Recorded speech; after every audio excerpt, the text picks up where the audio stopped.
Bienvenue à Cardio Onco 2024, je suis Stéphane Edéry, je suis cardiologue à l'hôpital Saint-Antoine et je suis en compagnie aujourd'hui d'Audrey Besnard qui travaille dans un centre de lutte contre le cancer à Angers et nous sommes là pour parler de cardiotoxicité et de son dépistage. Alors nous avons, d'après les recommandations publiées en 2022, des outils à peu près bien établis dans le spectre du dépistage, la fraction d'éjection du ventricule gauche, le strain longitudinal global.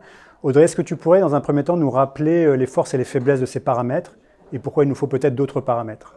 Effectivement, la fraction d'éjection ventriculaire gauche et le strain longitudinal global sont les deux outils recommandés actuellement.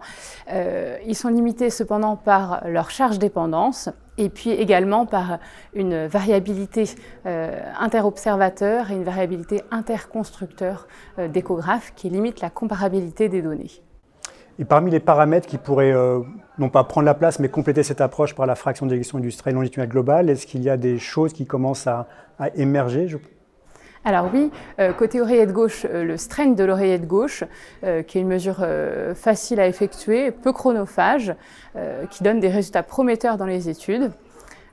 Également le strain du ventricule droit, le strain global et le strain de la paroi libre du ventricule droit, qui a montré dans des études concernant la cardiotoxicité qui pouvait détecter la cardiotoxicité de façon plus précoce que le strain longitudinal global.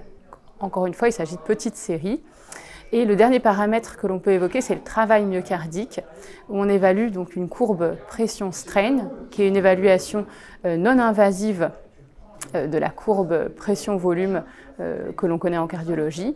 Et donc le travail myocardique sera en fait la surface de cette courbe pression-strain, avec encore cette fois-ci un intérêt vis-à-vis du strain longitudinal global du ventricule gauche pour détecter de façon précoce la cardiotoxicité. Juste un point de précision, ces paramètres que tu viens de nous décrire, ils concernent le dépistage de la toxicité aux thérapies ciblées, anthracycline, immuno, où il y a vraiment des populations spécifiques auxquelles ils pourraient s'appliquer? Alors les paramètres dont on vient de parler, les études que j'ai pu lire concernent principalement les anthracyclines et les anti-HER2.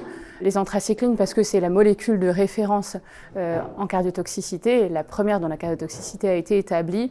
Les anti-HER2 parce qu'il y a un certain nombre de patients concernés et puis que c'est entre guillemets simple parce que la cardiotoxicité est assez fréquente et donc on a assez facilement avec quelques dizaines de patients au bout de quelques mois un résultat en termes de cardiotoxicité.